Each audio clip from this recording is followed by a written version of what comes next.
Welcome back, and so for some more news. Now, despite growing advocacy and awareness, cases of rape seems to be increasing by the day. A report by the Cesar Yara Foundation shows that 1 in every 4 girls in Nigeria is raped before the age of 18, while only 38.3% speak up.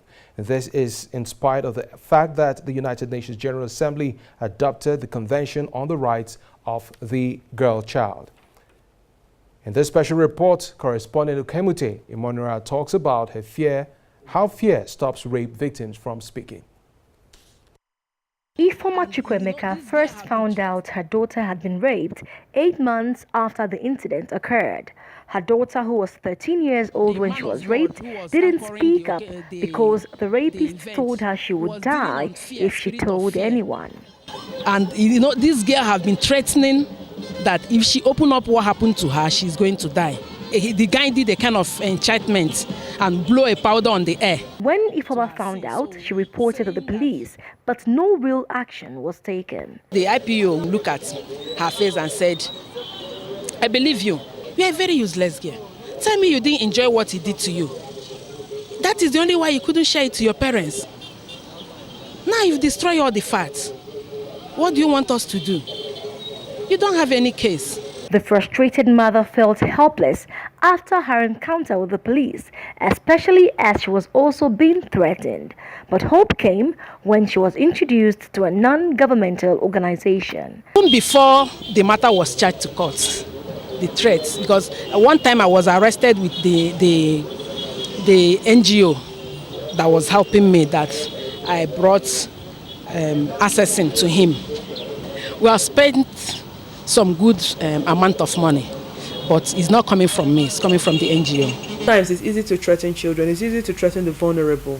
The worst affected are children with disabilities. The action of the law enforcement agency raises questions about the rights of children in Nigeria 30 years after the Convention on the Rights of the Child.